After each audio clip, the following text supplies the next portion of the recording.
Assalamualaikum warahmatullahi wabarakatuh. Alhamdulillahirrabbilalamin. Wassalatu wassalamu ala asrafil anbiya wal mursalin Sayyidina maulana Muhammadin. Qala Allah ta'ala Rabbi shrah li sadri wa yassir li amri wahlul 'uqdatam min lisani yafqahu qawli. Amma ba'du. Yang kami hormati adik-adik mahasiswa-mahasiswi dari UIN 1 Tulungagung, pada pertemuan yang keempat ini kita akan membahas tema yang keempat tentang filsafat Yunani klasik. Pada periode Yunani klasik ini nanti kita akan mengenal dua kelompok yang disebut dengan kelompok sofisme dan filosof. Akan tetapi kita hanya fokus ke pemikiran tokoh-tokoh filosof, yaitu Socrates, Plato, dan Aristoteles. Tapi juga tidak kalah pentingnya pengaruh dari sofisme. Nanti ada tokohnya antara lain Gorgias, Protagoras, Hippias, Prodikos, dan Critias. Tapi karena kita tidak fokus ke sofisme, hanya sekilas saja kita akan membahas tentang Gorgias saja.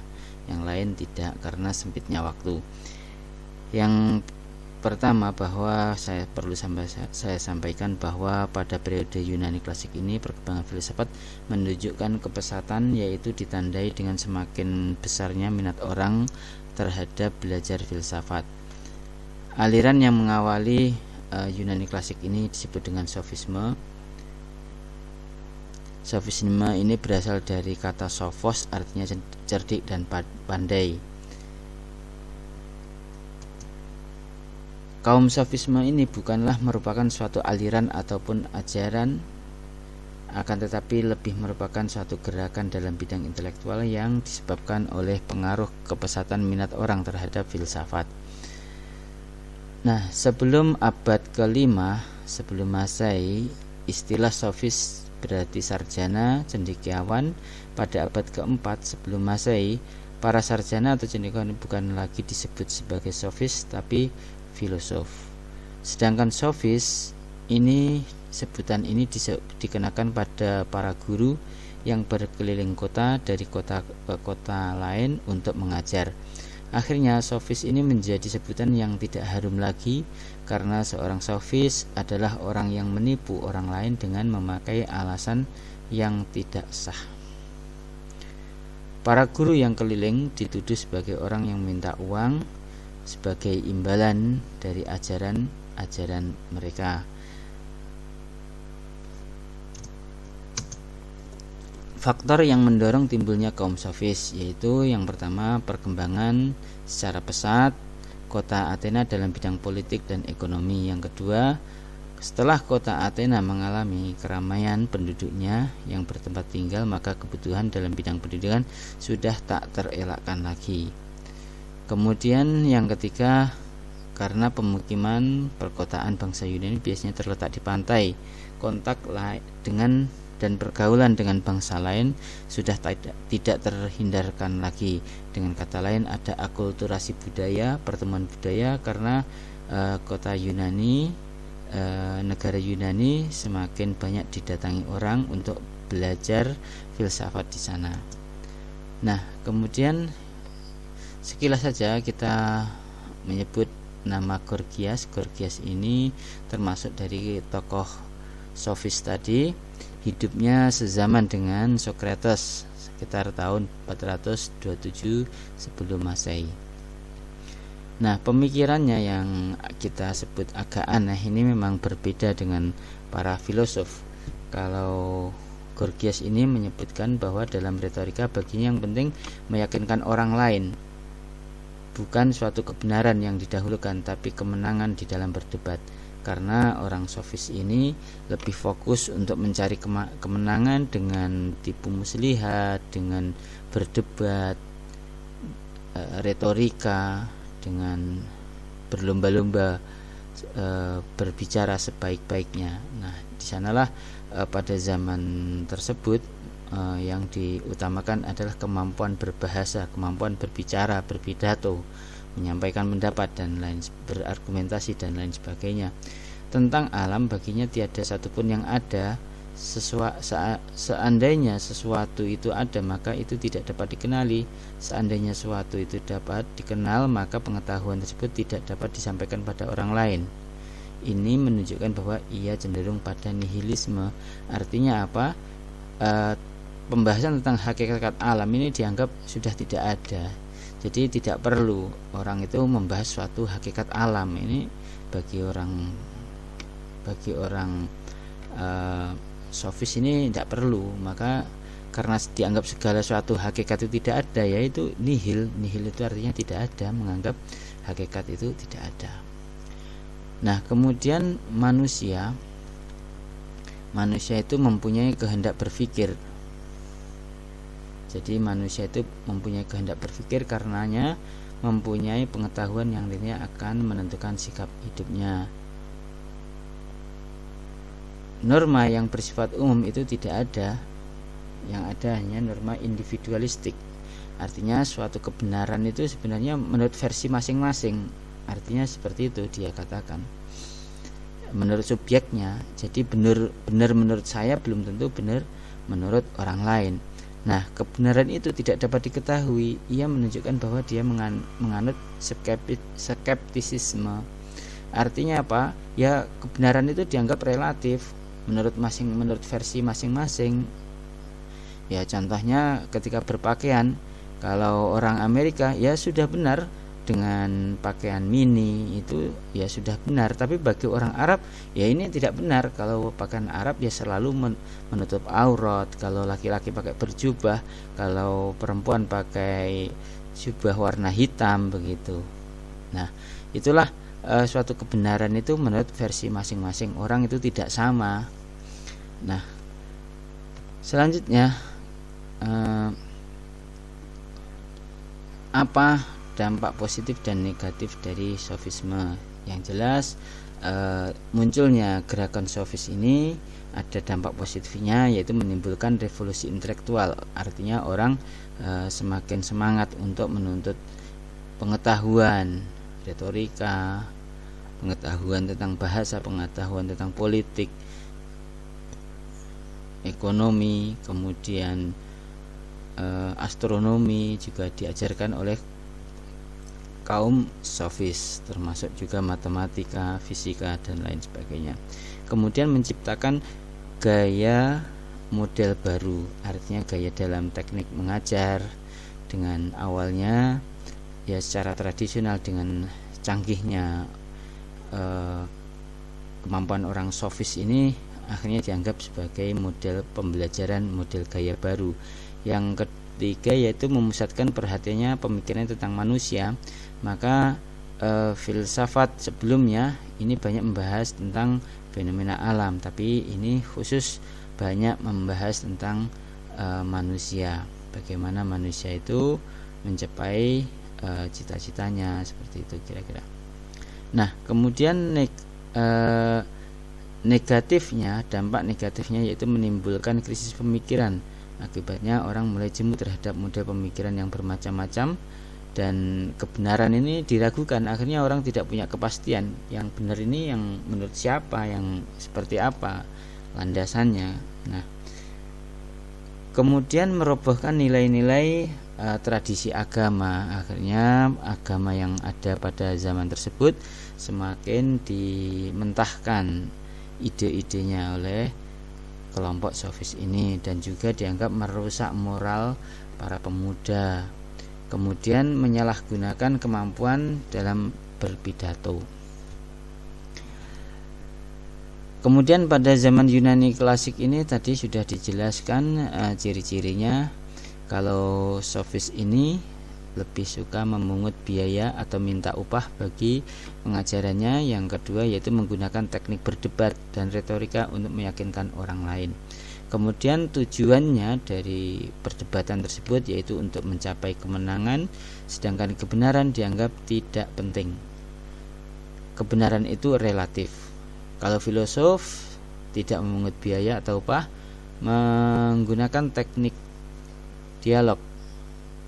Tujuannya yaitu mendorong orang lain untuk mengetahui dan menyadari sendiri. Jadi apa tujuannya? Yaitu mencari kebenaran, yaitu orientasinya yaitu kebenaran. Kebenaran itu objektif, harus berdasarkan objeknya. Kemudian kita membahas filosof yang pertama yang hidup sezaman dengan Gorgias tadi, yaitu Socrates. Socrates ini sebenarnya dari keluarga kaya kemudian jatuh miskin. Seperti halnya kaum sofis, Socrates mengarahkan perhatiannya kepada manusia sebagai objek filsafatnya. Yang berbeda dengan kaum sofis, yaitu setiap pengajaran pengetahuannya selalu memungut bayaran, tapi Socrates tidak. Nah,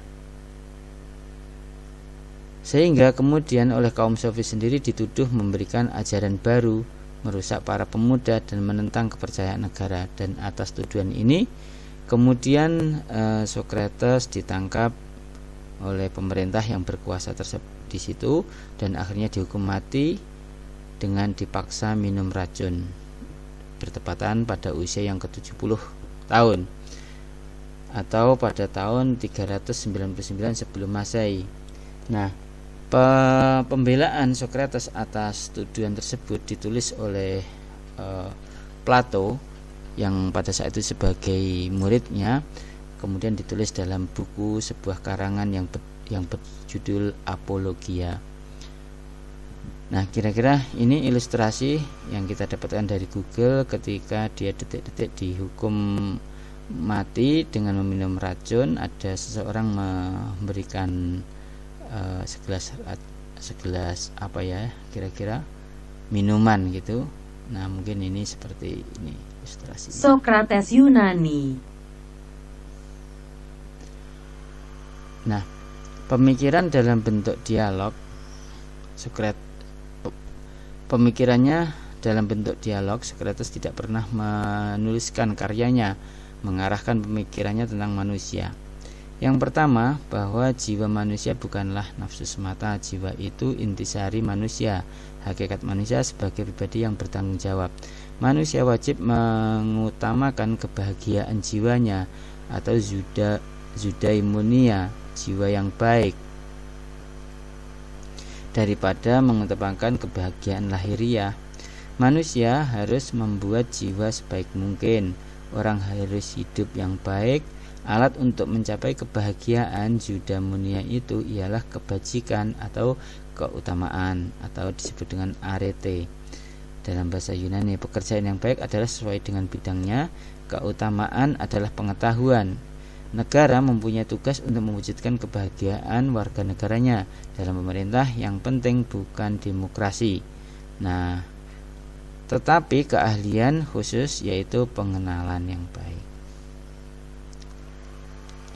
Kemudian Plato ini merupakan murid daripada Socrates. Nama aslinya adalah Aristokles. Beliau meninggal pada usia 80 tahun. Dia berasal dari kalangan politisi terkemuka. Selama 8 tahun menjadi murid Socrates, lalu mengembara, kemudian mendirikan sekolah yang disebut dengan akademia. Disebut akademia karena berada dekat dengan kuil Akademos, seorang pahlawan dari Yunani. Plato mendirikan sekolah itu dengan tujuan yaitu memberikan pendidikan yang intensif dalam ilmu pengetahuan filsafat. Ia memegang pimpinan akademia selama 40 tahun. Ada yang mengatakan dalam karya Plato dibagi menjadi 5 kelompok atas patokan lahiriah. Yang pertama, karyanya ketika masih muda, karyanya pada tahap peralihan, kemudian karyanya mengenai ide-ide, karyanya tahap kritis, dan karyanya pada masa tua. Buku-buku yang ditulis oleh Plato antara lain Politia, Apologia, kemudian Sophistes, Timaiso, dan lain-lain. tentang dunia ide dan dunia pengalaman, bahwa manusia itu mempunyai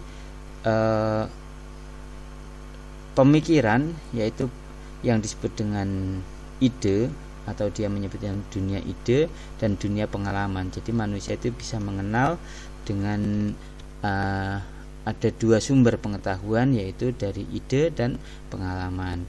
Nah, sifatnya dunia ide ini bersifat tetap, satu macam dan tidak berubah.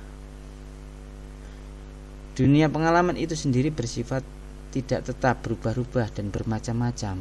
Ya, seperti ketika kita pengalaman dari panca indera, misalnya tentang kita pengalaman melihat air laut. Air laut itu menurut panca indera kita itu warnanya apa ya?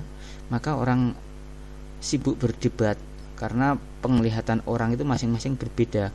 Warna air laut ada yang mengatakan biru, ada yang mengatakan hitam, ada juga yang mengatakan bening, ada juga yang mengatakan hijau dan lain sebagainya. Nah, dunia ide ini tidak mengenal sifat-sifat warna, tapi dia lebih mendasarkan pada konsep pemikirannya. Kalau dicarikan definisi air laut itu apa, yaitu air yang berada di laut, mungkin dengan ciri-ciri yang rasanya asin, yang bersifat tetap. Jadi tidak mungkin air laut itu berubah jadi manis atau punya rasa yang lain. Maka yang namanya air laut ya tetap di posisinya di laut sana gitu. Ya, kira-kira begitu. Kalau pengalaman panca indera ini mudah berubah-ubah begitu. Nah, bagi Plato yang paling penting yaitu dari dunia ide tadi, dari pemikiran, bukan dari pengalaman. Kemudian pemikiran Plato tentang negara. Puncak pemikiran Plato adalah pemikiran tentang negara, karena ia menganggap bahwa keadaan negara yang ia rasakan itu sangat buruk. Maka negara ideal menjadikan peraturan yang menjadi dasar untuk mengurus kepentingan umum.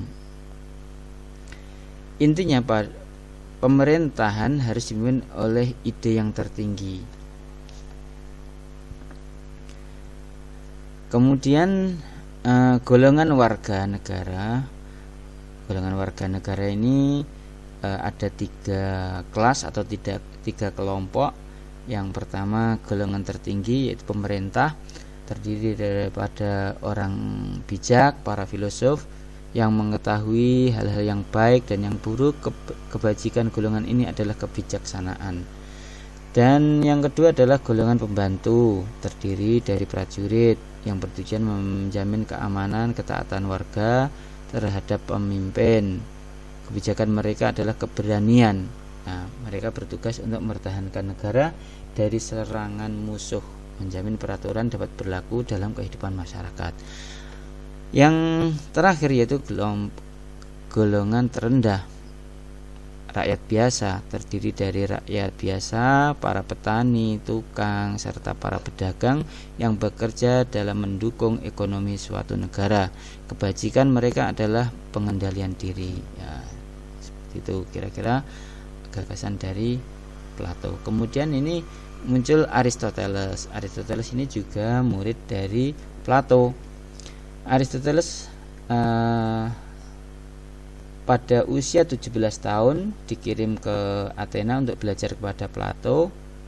Nah, setelah Plato meninggal, kemudian Aristoteles pindah mengajar ke Assos, lalu menikah dengan seorang perempuan bernama Pitias. Pada tahun 342 sebelum Masehi, Aristoteles diundang Raja Filipos dari Macedonia untuk mendidik anaknya Alexander. Kalau kita kenal dengan Alexander the Great atau Alexander Agung, kalau dalam Al-Quran disebut dengan Al-Iskandar. Dengan bantuan sang raja, Aristoteles kemudian mendirikan sekolah yang disebut dengan Laikion. Nah, Keluarga dari Aristoteles ini termasuk orang-orang yang tertarik pada ilmu kedokteran. Ia banyak mempelajari filsafat, matematika, astronomi, retorika, dan ilmu yang lain.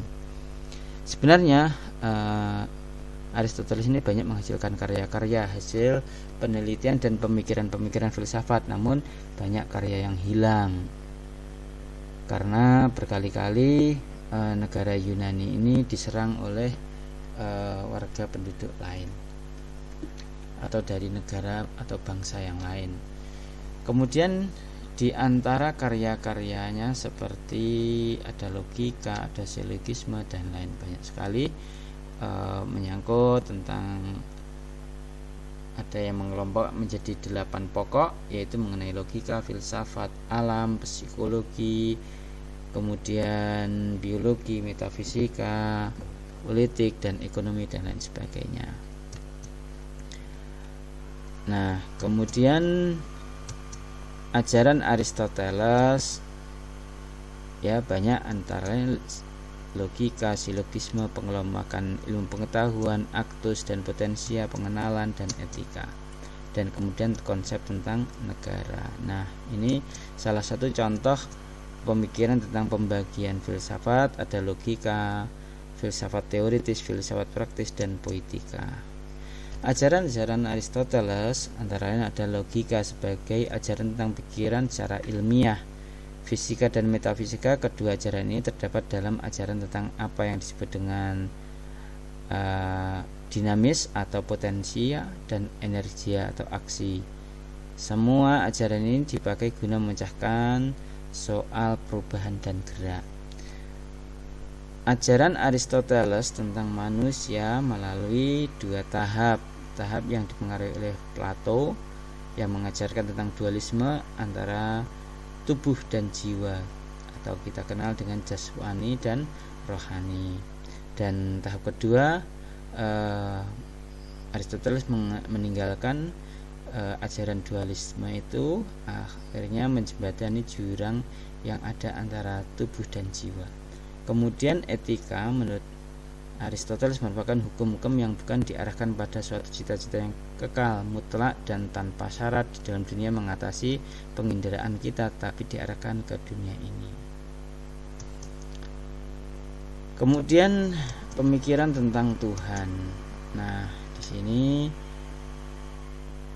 dalam pemikiran Aristoteles bahwa argumen utama untuk membuktikan keberadaan Tuhan adalah konsep causa prima. Artinya apa? Pasti ada yang menciptakan gerak. Artinya causa itu ya penyebab, prima itu yang pertama. Artinya setiap gerak itu pasti ada yang menggerakkan. Pasti ada sesuatu yang menggerakkan. Kemudian Aristoteles menyampaikan teori tentang yang bertentangan dengan Plato. Ia menyampaikan bahwa semua benda itu bergerak menuju satu tujuan, dan benda itu harus ada penggeraknya, yaitu theos atau dikenal dengan Tuhan. Teori yang disampaikan oleh Aristoteles ini mengandung unsur teologis atau ketuhanan.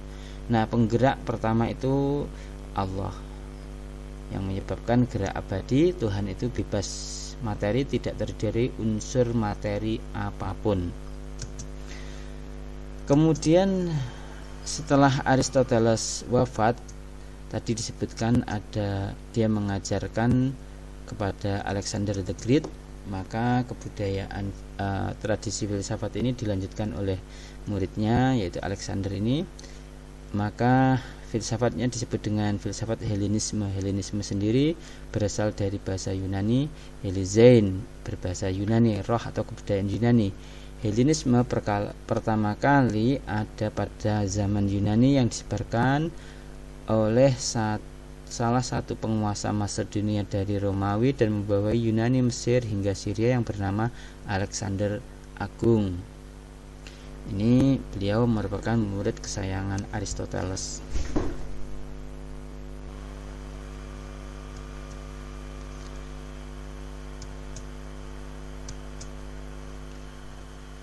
Nah, Helenisme merupakan percampuran akulturasi antara kebudayaan Asia dan kebudayaan Yunani sebagai unsur penggabungan dan menghasilkan budaya baru.